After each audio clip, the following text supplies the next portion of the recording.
Halo semuanya, balik lagi bareng gue di Zero Film, tempatnya kita bahas alur cerita film dari titik nol sampai tuntas. Gimana kabar kalian hari ini? Semoga sehat dan selalu siap buat masuk ke petualangan baru ya. Seperti biasa, hari ini gue udah nyiapin satu alur cerita film yang dijamin bakal bikin kalian gak nyesel buat dengerin. Tapi sebelum kita masuk ke ceritanya, buat kalian yang baru mampir, yuk gabung jadi bagian dari keluarga Zero Film dengan cara klik tombol subscribe dan nyalain loncengnya, biar kalian gak ketinggalan update film seru lainnya. Oke, tanpa perlu basa-basi lagi, siapkan posisi ternyaman kalian dan langsung aja kita masuk ke alur ceritanya. Check it out. Cerita dibuka dengan Sao Paulo yang berada di ambang ledakan. Gubernur Duarte, seorang politikus haus kekuasaan yang elektabilitasnya merosot menjelang pemilu 3 hari lagi, menyusun rencana keji. Ia menjalin kesepakatan rahasia dengan Edson, pemimpin karismatik nan dingin dari faksi kriminal The Brotherhood yang mendekam di penjara. Duarte membiarkan Edson memerintahkan serangan terkoordinasi terhadap pos-pos polisi di seluruh kota agar ia memiliki alasan untuk menetapkan status darurat, state of fear, yang memungkinkannya menunda pemilu dan mengerahkan militer untuk membungkam oposisi. Di tengah percaturan politik ini, Christina, adik perempuan Edson yang bekerja sebagai pengacara sukses, berusaha menjaga jarak dari dunia hitam kakaknya. Namun, netralitasnya hancur saat rumahnya diserbu oleh unit taktis polisi korup yang dipimpin oleh Inspektur Rossi. Rossi, yang merasa menjadi pion yang akan dibuang oleh Gubernur Duarte, menculik keponakan Christina, Elisa, untuk dijadikan alat tawar pribadi guna memaksa Edson menghentikan serangan kota dan memberinya jalur pelarian yang aman. Putus asa, Christina memohon bantuan Edson dari balik penjara. Namun, ia justru dihadapkan pada kenyataan pahit yang selama ini terkubur. Melalui serangkaian flashback yang menyayat hati, terungkap bahwa Elisa bukanlah darah daging keluarga mereka. Ia adalah anak dari seorang informan polisi yang pernah menyusup ke The Brotherhood belasan tahun lalu. Terungkap pula dosa terbesar Christina. Dialah yang dahulu, karena naif, membocorkan identitas ayah Elisa kepada Edson, yang berujung pada eksekusi brutal sang ayah. Bagi Edson, Elisa adalah simbol pengkhianatan yang harus dilenyapkan. Ia dengan dingin memerintahkan tim eksekusinya untuk menyerbu lokasi penyekapan Rossi dan membunuh siapapun di sana, termasuk Elisa, agar polisi tidak lagi memiliki daya tawar. Christina menyadari bahwa untuk menebus dosanya di masa lalu, ia harus menyelamatkan Elisa sendirian, terjepit di antara kekejaman kakaknya dan korupsi negara. Waktu menjadi musuh utama. Edson telah memasang bom kimia di pusat distribusi air kota yang akan meledak dalam 100 menit jika tuntutannya tidak dipenuhi. Di tengah kekacauan kota yang membara, bus-bus dibakar, sniper berada di atap gedung, dan warga sipil terjebak dalam baku tembak, Christina memulai perjalanan nekatnya.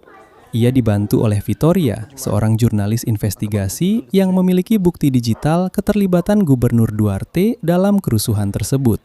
Dalam adegan pengambilan gambar panjang, long take yang mencekam, kamera mengikuti Christina yang harus mengemudi menembus barikade api, menyuap mantan rekan kerjanya di kepolisian, hingga akhirnya terpaksa menggunakan senjata untuk pertama kalinya demi menembus blokade milisi di pinggiran kota. Ia berhasil mendapatkan koordinat Elisa, sebuah depot kereta api tua yang terbengkalai di zona merah.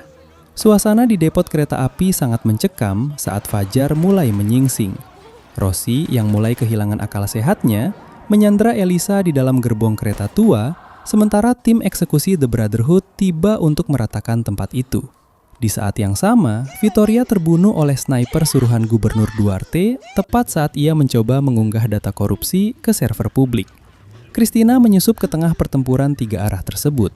Menggunakan pengetahuan hukumnya tentang protokol komunikasi, ia meretas frekuensi radio polisi dan menggunakan peralatan streaming peninggalan Vittoria. Rossi tewas dalam baku tembak dengan tim SWAT, sementara Christina berhasil melarikan diri bersama Elisa di detik-detik terakhir sebelum depot itu meledak. Di saat yang bersamaan, berkat kode yang ia curi dari saku Rossi yang ternyata adalah kontak rahasia Edson, Christina berhasil menggagalkan ledakan bom kimia di pusat kota, menyelamatkan jutaan nyawa. Film berakhir dengan sangat melankolis di sebuah pom bensin terpencil saat matahari terbit. Melalui telepon terakhir, Edson memberitahu Christina bahwa meski Elisa selamat, Christina kini dianggap sebagai pengkhianat faksi karena telah bekerja sama dengan sistem hukum. Gubernur Duarte memang jatuh, namun kekuasaan baru yang lebih gelap akan segera menggantikannya. Ending ini diakhiri dengan Christina yang sedang duduk di aspal memeluk Elisa yang gemetar. Ia telah memenangkan nyawa keponakannya dan menebus dosa masa lalunya, tetapi ia kehilangan segalanya. Karirnya hancur, rumahnya hilang, dan ia kini menjadi target paling dicari oleh polisi maupun kriminal. Mereka berjalan kaki menuju Cakrawala, dua jiwa yang rapuh di tengah negara yang masih tercekik oleh rasa takut, menyadari bahwa pelarian mereka baru saja dimulai. State of Fear berakhir bukan dengan sorak-sorai, melainkan dengan keheningan yang menyesakan.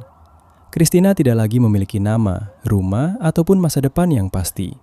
Ia telah menebus dosa masa lalunya dengan nyawa dan integritasnya sendiri. Saat ia menyalakan mesin mobil tuanya dan melaju pergi meninggalkan kota, kamera menjauh, ekstrim long shot, menunjukkan betapa kecilnya mobil mereka di tengah luasnya daratan Brazil. Sebuah simbol bahwa di dunia yang dikuasai oleh monster, satu-satunya kebebasan yang tersisa bagi yang tak bersalah adalah menjadi bayangan yang terus berlari. Kalau kalian suka dengan video alur cerita film aksi seperti ini, jangan lupa tekan tombol like, subscribe, dan nyalakan lonceng notifikasinya supaya kalian tidak ketinggalan video seru berikutnya dari channel ini. Terima kasih sudah menonton sampai habis dan sampai jumpa di cerita film mind-blowing selanjutnya. Bye-bye!